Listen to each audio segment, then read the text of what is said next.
Shalom Bapak Ibu yang dikasihi Tuhan Yesus. Selamat datang di ibadah Welcome Baby Day.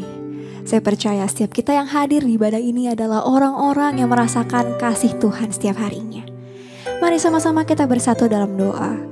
Bapa dalam surga, terima kasih Tuhan Yesus buat kebaikan-Mu dalam hidup kami. Terima kasih buat penyertaan-Mu Tuhan, buat setiap berkat-Mu, buat setiap anugerah-Mu yang telah kami dapatkan dalam hidup kami. Pada hari ini Tuhan, kami mau datang kepadamu bawa rasa syukur kami Tuhan. Terima kasih Tuhan Yesus, hanya karena kasih-Mu Tuhan, kami dapat hidup sampai hari ini. Terima kasih ya Bapa. Terima kasih Tuhan, oh Yesus, kami datang kepadamu bawa rasa syukur kami. Oh Yesus,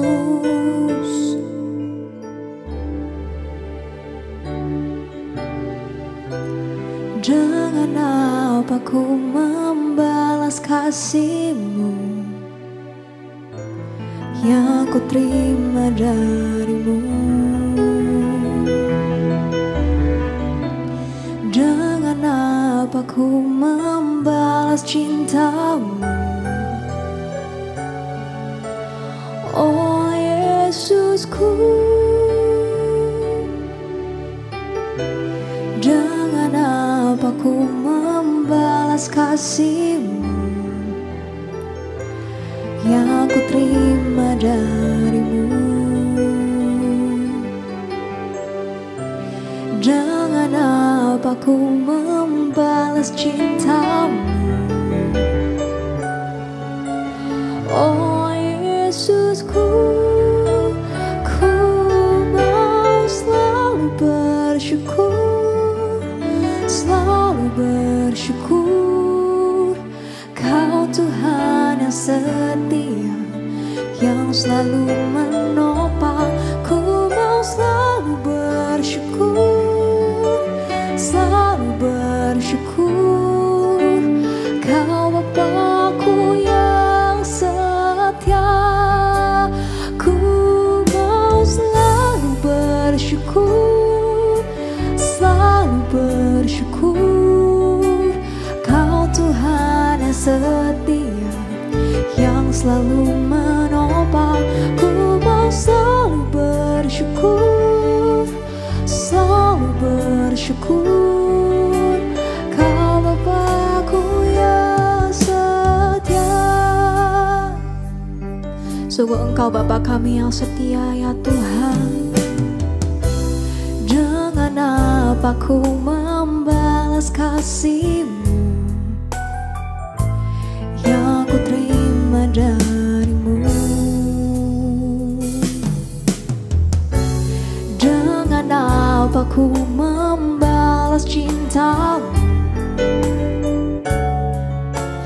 Oh Yesusku, ku mau selalu bersyukur, selalu bersyukur. Kau Tuhan yang setia, yang selalu menopang. Ku mau selalu bersyukur, selalu bersyukur. Kau Bapa-Ku yang setia, ku mau selalu bersyukur, selalu. Sebab Engkau Bapa kami yang setia, Kau Tuhan yang setia dan selalu menopang setiap kami Tuhan. Mau selalu bersyukur, selalu bersyukur. Kau Bapa-Ku yang dengan lembut nyatakan, ku mau. Ini keinginan setiap kami Tuhan, kerinduan setiap kami untuk selalu bersyukur kepadamu ya Bapa, yang selalu menopang. Ku mau selalu bersyukur, sebab Engkau Bapa kami yang setia. Kau Bapa-Ku yang setia, ku mau. Ini keinginan setiap kami Tuhan.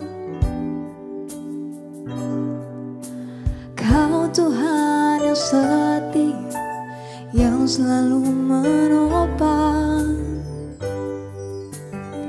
Kami mau terus bersyukur Tuhan Yesus. Kau Bapakku yang setia, ku mau selalu bersyukur, selalu bersyukur. Kau Tuhan yang setia, selalu menopang. Ku mau selalu bersyukur, selalu bersyukur. Kau Bapakku yang setia, Kau Bapakku yang setia, Kau Bapakku yang setia. Yesus, terima kasih Tuhan. Kami mau terus bersyukur selamanya Tuhan, sebab Engkau baik, teramat baik dalam hidup kami. Kami mau terus bersyukur Yesus. Buat segala kebaikan-Mu Tuhan, buat segala perbuatan-Mu dalam hidup kami. Yesus, oh kiara lama ya shandara laba, takara laba laba ya so, kiara laba ya shandara laba laba laba laba, kiara laba laba laba laba laba laba laba ya so. Sebab Engkau baik Tuhan, selalu baik, selamanya baik Tuhan. Kami mau terus bersyukur seumur hidup kami Tuhan.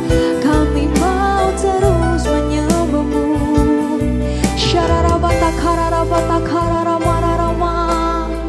Kami bersyukur kepadamu Tuhan, buat setiap berkat-Mu Tuhan, anugerah-Mu, buat setiap perbuatan tangan-Mu dalam hidup kami. Kami percaya Engkau adalah Allah kami yang baik, Allah kami yang berkuasa atas hidup kami ya Bapa. Terima kasih Tuhan Yesus, terima kasih ya Bapa. Haleluya.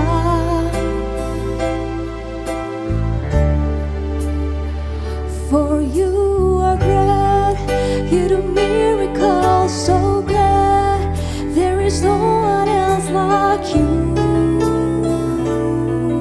There is no one else like you. For you are great, you do miracles so great. There is no one else like you. There is no one else like.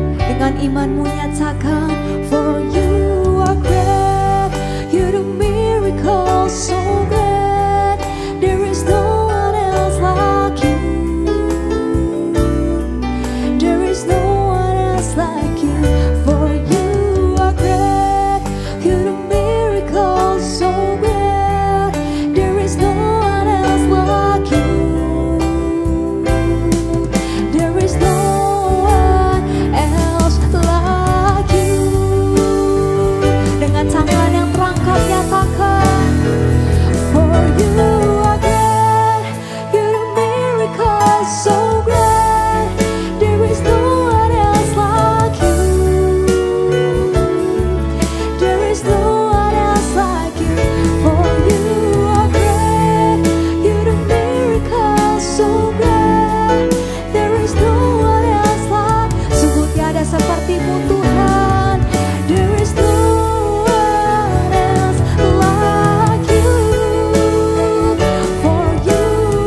Shalom Bapak Ibu, Saudara-saudari yang terkasih dalam Tuhan Yesus Kristus.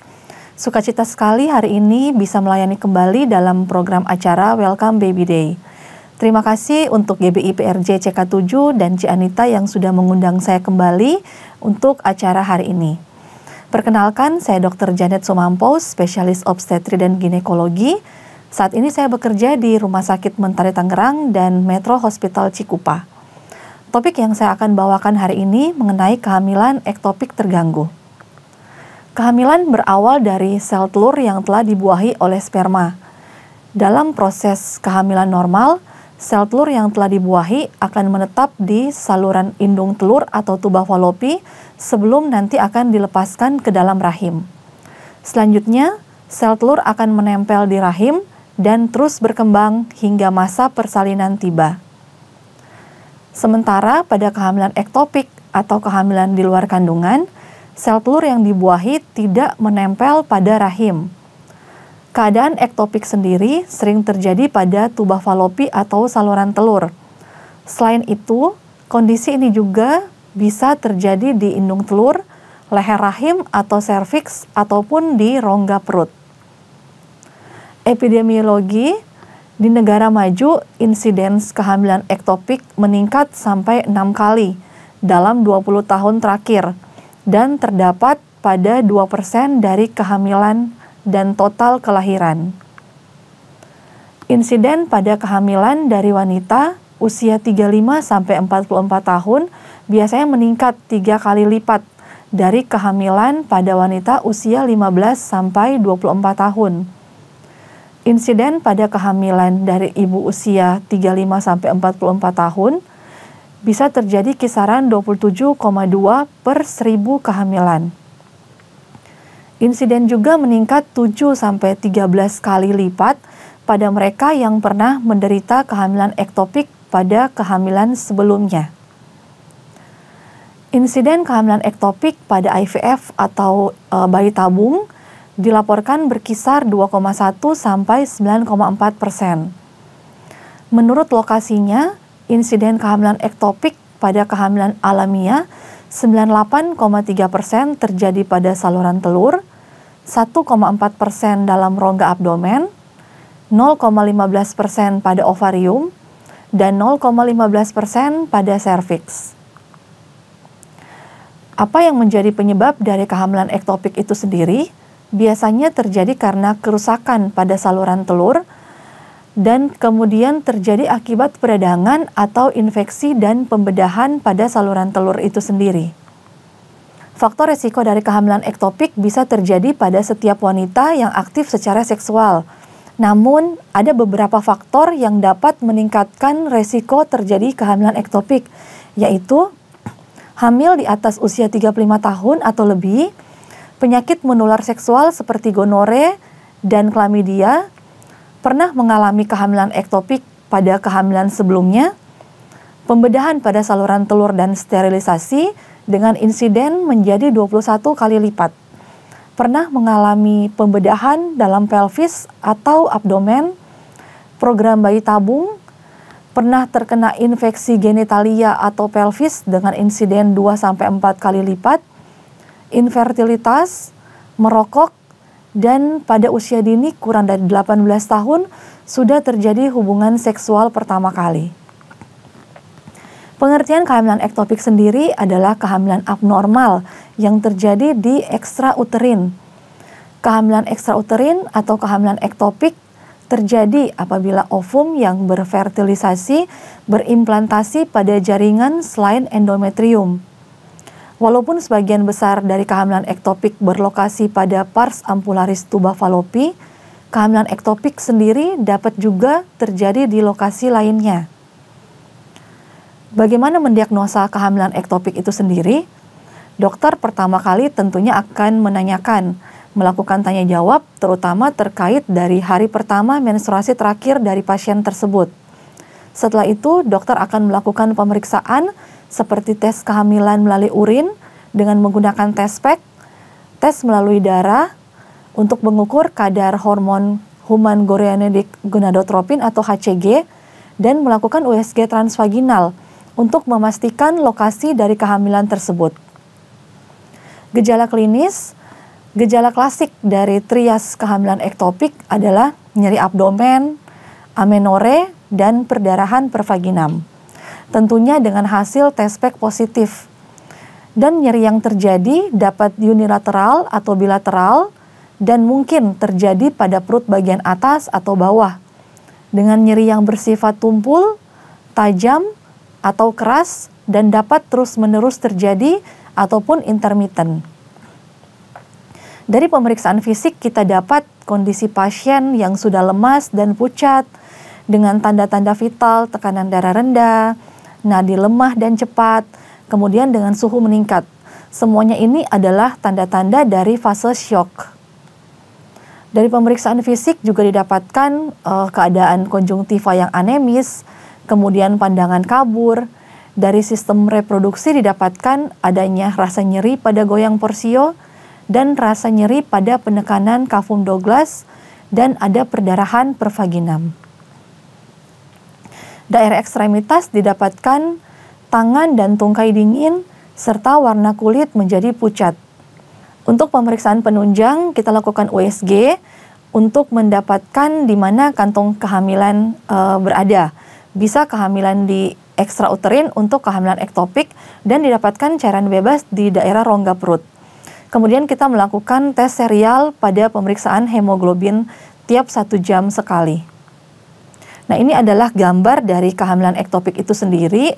Didapatkan keadaan janin yang bisa berimplantasi di servikal atau mulut rahim, kemudian di peritoneal, di abdomen atau rongga perut, kemudian kehamilan ovarial atau indung telur, dan terjadi di bagian dari tuba fallopi seperti bagian tuba pars ampularis, di bagian isthmus dan interstitial. Ini adalah bagian dari hasil USG untuk kehamilan ektopik di mana bisa dilihat rahim atau uterus itu tidak ada kantung hamil sama sekali. Dan hanya ada kantong hamil di sebelahnya dan berisi janin, dan itu adalah diagnosa dari kehamilan ektopik sendiri. Bagaimana untuk mencegah kehamilan ektopik bisa terjadi? Sebenarnya tidak ada cara untuk mencegah kehamilan ektopik.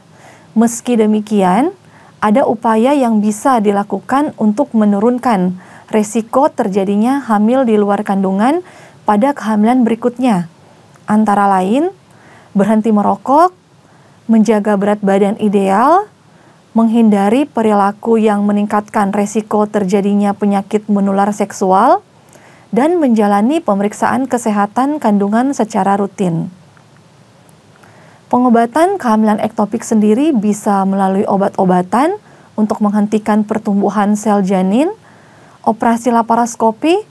Ini adalah operasi yang kecil, membuat sayatan kecil di perut juga untuk mengangkat sel dan memperbaiki tuba dengan resiko yang minimal dan penyembuhan yang relatif lebih singkat. Kemudian yang ketiga, operasi perut apolaparotomi. Ini bisa dilakukan jika terdapat perdarahan hebat. Dan pengobatan dari kehamilan ektopik ini sendiri bisa ditentukan oleh dokter kandungan dari MAMS yang akan memeriksa terlebih dahulu bagaimana untuk pengobatan selanjutnya. Prognosis, pasien yang datang dalam keadaan ekstrim atau dengan ketidakstabilan hemodinamik memiliki resiko lebih besar untuk memburuk seperti akibat shock hemoragik ataupun komplikasi perioperatif lainnya.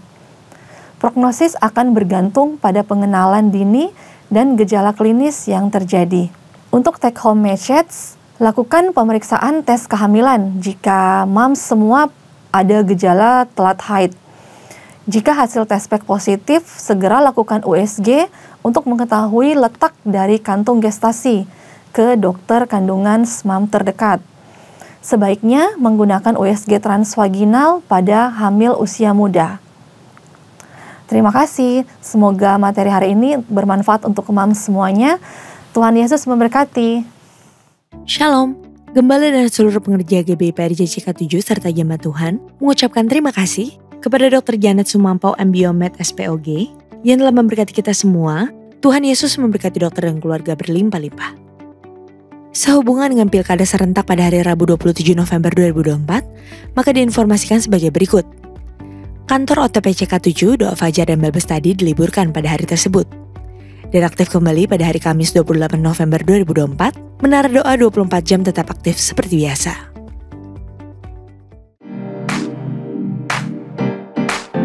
Dunia menyajikan berbagai macam tren untuk saling berlomba dan bersaing dalam mengisi hidup kita yang semakin berwarna, mulai dari fashion, kesehatan, sampai dengan psikologi. Sehingga membuat kita FOMO, takut kehilangan kesempatan dan pengalaman untuk mengikuti tren yang ada. Jangan biarkan FOMO mencuri identitasmu dan membuat iman percaya kita tergerus. Selalu andalkan Tuhan sehingga FOMO tidak menghantui hidup kita.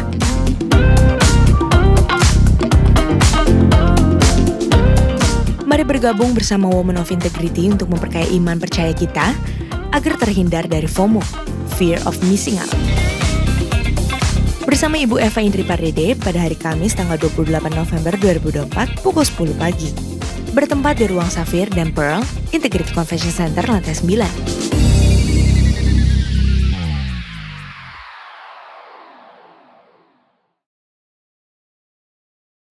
Sesuai arahan dari Bapak Gembala Sidang, Bapak Pendeta Dr. Insinyur Niko Nyoter Harjo diberitahukan bahwa akan diadakan doa puasa di akhir tahun 2024 dan persiapan memasuki tahun 2025. Dalam doa puasa bersama pada tanggal 30 November sampai dengan 9 Desember 2024, 10 hari dengan pokok doa sebagai berikut.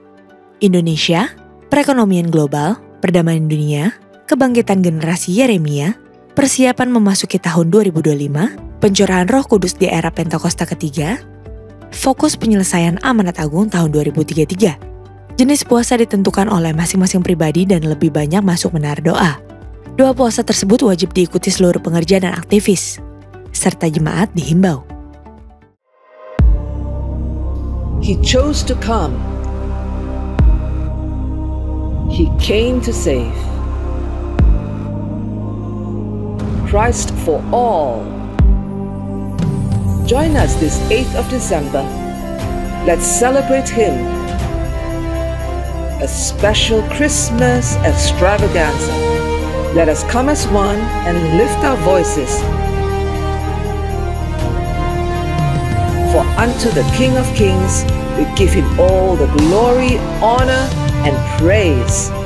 Also celebrating GBI PRJ Grand Anniversary. 27 remarkable years of His favor, of His blessings, and of His divine power and ministry through GBI PRJ TK7. Don't miss it!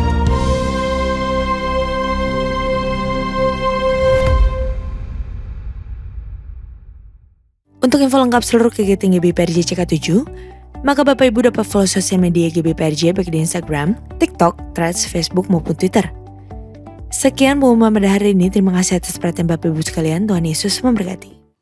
Jemaat WWD, mari kita berdoa. Syukur kami panjatkan buat kasih setiamu dalam kehidupan kami. Kami boleh memasuki bulan November dengan kekuatan yang daripadamu. Kami bersyukur atas ibadah WWD hari ini. Kami mendapatkan satu lagi pengetahuan dalam menghadapi kehamilan dengan ektopik yang terganggu. Biarlah hikmat, kekuatan, pewahyuan yang daripada Tuhan turun atas kami para ibu-ibu jemaat WBD. Jadikan kami para ibu-ibu yang kuat di dalam Tuhan dan berkati setiap keluarga-keluarga jemaat WBD. Dan jadikanlah keluarga ini keluarga yang akan melahirkan keturunan-keturunan ilahi yang tumbuh berakar di dalam kebenaran firman-Mu. Berkati Indonesia. Biarlah keamanan, damai sejahtera ada di bangsa Indonesia. Indonesia diberkati dari Sabang sampai Merauke. Tuhan memberkati Gembala Sidang kami Pak Niko dan Gembala CK7 terkasih Dr. Yanto. Berkati kedua hamba-Mu ini, kuasa urapan-Mu mengalir dalam pelayanan mereka. Dan lewat pelayanan kedua hamba-Mu akan terjadi gelombang pertobatan yang dahsyat di era Pentakosta ketiga ini. Dan akan menghasilkan pasukan-pasukan Kristus yang kuat di dalam firman-Mu. Terima kasih Bapa. Terima kasih buat kasih setiamu dalam kehidupan kami. Terima kasih buat hari ini. Biarlah Tuhan kami, para ibu-ibu semakin kuat di dalam Engkau. Menjadi berkat bagi keluarga dimanapun kami berada. Dan lewat Tuhan ibadah hari ini kami mendapatkan suatu pengetahuan, kami mendapatkan hikmat yang daripadamu, sehingga kami boleh menjadi ibu-ibu yang menjadi teladan bagi keluarga kami, bagi anak-anak kami, bagi suami kami. Di dalam nama Tuhan Yesus kami sudah berdoa dan mengucap syukur, dan tiba saatnya kita akan menerima berkat dari hamba-Nya. Jemaat Welcome Baby Day yang dikasihi Tuhan Yesus, mari kita siapkan hati untuk menerima doa berkat.